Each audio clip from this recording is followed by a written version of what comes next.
Hello and welcome back to this course, covering the exam topics for the JNCIS ENT certification. In this section of the course, we're reviewing Layer 2 switching and VLANs, where we're covering Layer 2 switching mechanisms and Ethernet switching configurations in Junos. In this lesson, we'll be working through a few lab exercises to demonstrate the configuration and monitoring of VLANs and VLAN trunking in Junos. In our last lab exercise, we configured a switch such that 3 interfaces were in the same VLAN or broadcast domain. On the remote device, these 3 interfaces were routed, Layer 3 interfaces, each configured in a different routing instance. Bridging the interfaces together allowed us to ping between the routing instances. That exercise, though, is not configured in a best practice fashion. Generally, it is best practice to separate subnets into different broadcast domains, especially if the subnets are different security zones, like a guest and internal network. In this exercise, we'll be separating our subnets into different VLANs. So let's take a look at the diagram for this lesson. Here, we see that we have a very similar topology as before. On the bottom, we have switch 1, the SRX210, and switch 2, the SRX220 is above. We still have 3 interfaces connected between the switches, with 1 connected to 1, 2 connected to 2, and 3 connected to 3.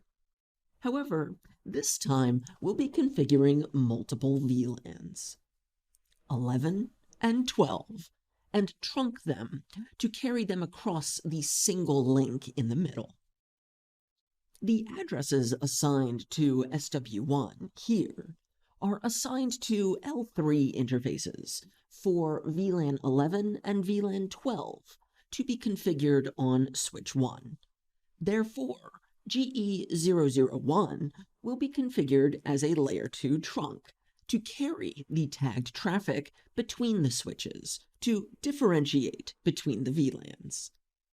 On switch 2, we'll expect to configure GE001 as a trunk as well, which should be a member of VLAN 11 and 12 at the least. This should segregate the broadcast domains of each of the virtual routers.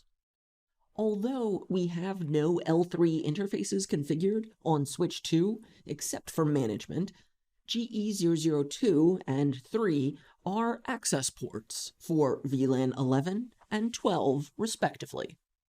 They are carrying untagged traffic to the virtual router instances on SW1 below. Let's review now the instructions for this exercise. First, we'll take a brief look at the starting configuration on both switch 1 and 2 before we get moving on configuring switch 2 to the diagram.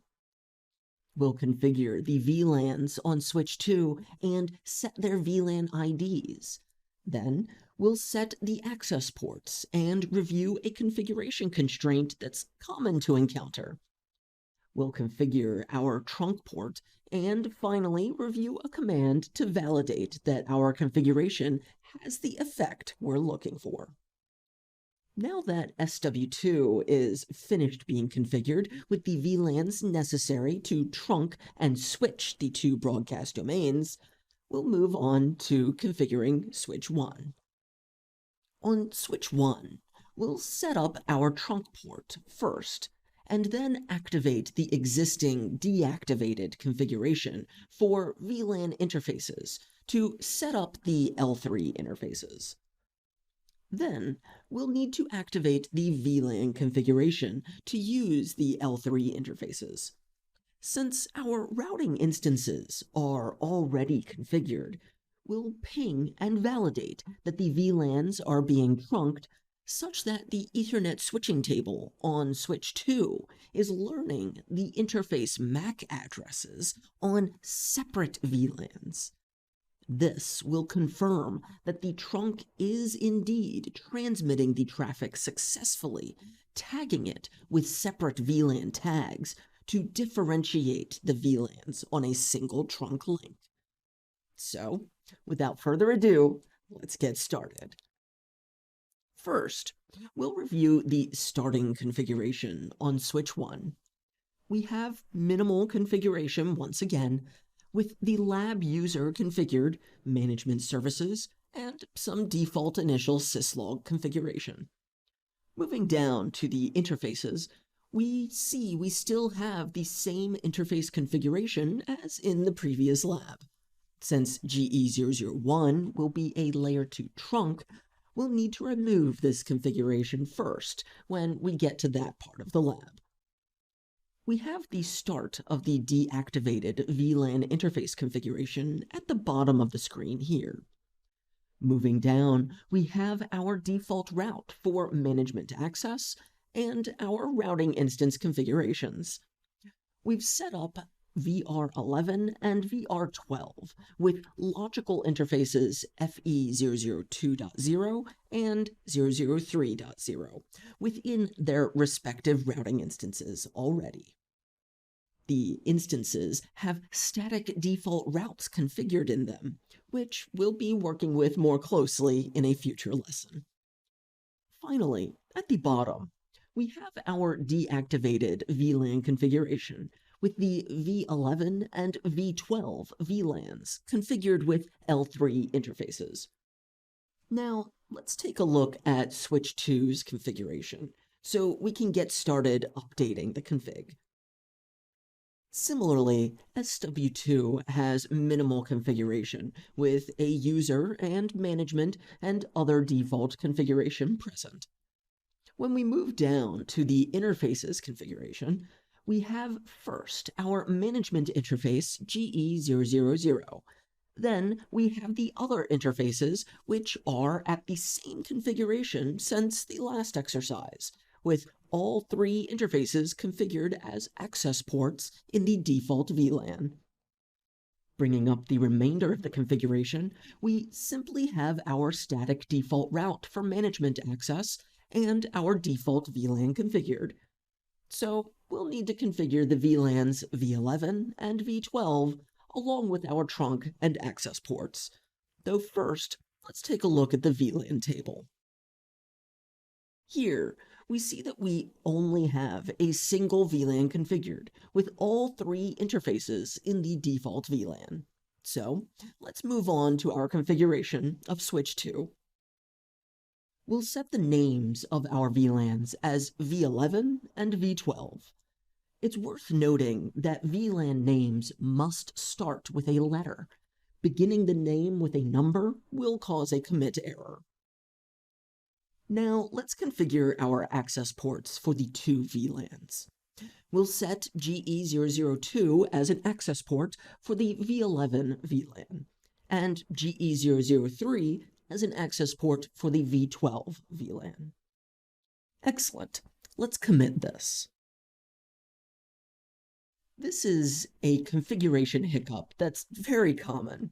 When changing an access port to a different VLAN, we not only need to set our new VLAN, but we also need to delete the VLAN membership for the old VLAN as well.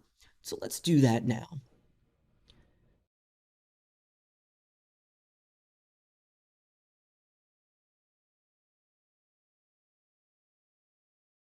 Great. Now that our access ports have been configured, let's configure the trunk port, GE001. First, let's remove the default VLAN from our trunk since we don't care about VLAN 1 in our topology, just 11 and 12. Now, we'll set our port mode to trunk to allow the interface to carry multiple VLANs using 802.1q tagging. Each frame transmitted over a tagged VLAN will include the 802.1q header information. We need to add V11 and V12 to our trunk as well, and then we'll commit the configuration and validate our VLAN config.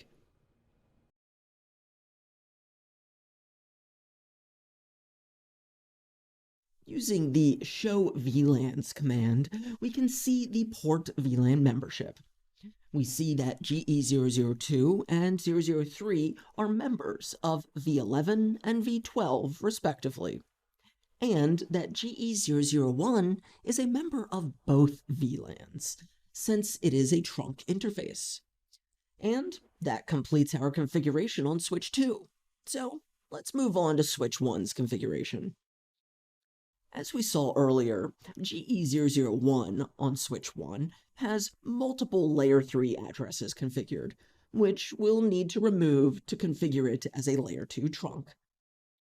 We'll perform a delete at the interface level to remove all the configuration under GE001.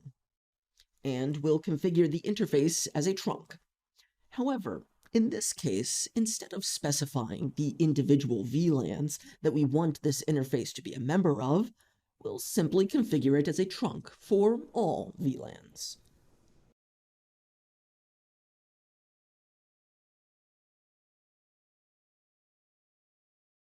Great.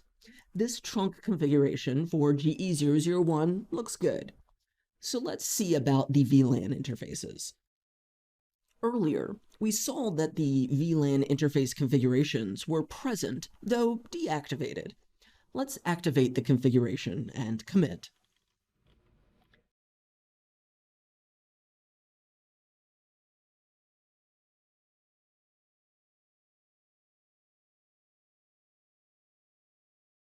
We see that GE001 is a member of the default VLAN, though the other VLANs and interfaces are missing.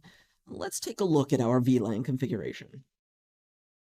This is why FE002 and 3 were missing. Although they were configured as access ports for V11 and V12 VLANs, the configuration for creating those VLANs is deactivated. Let's activate the configuration and commit. Great. So this is now almost identical to switch 2. FE002 and 003 are members of V11 and V12 respectively, and GE001 is a member of both V11 and V12 as a trunk.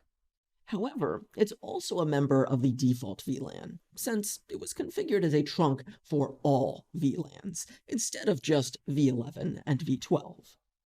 Let's commit this configuration and try pinging to confirm reachability, and then validate we're transmitting tagged traffic by checking the Ethernet switching table on switch 2.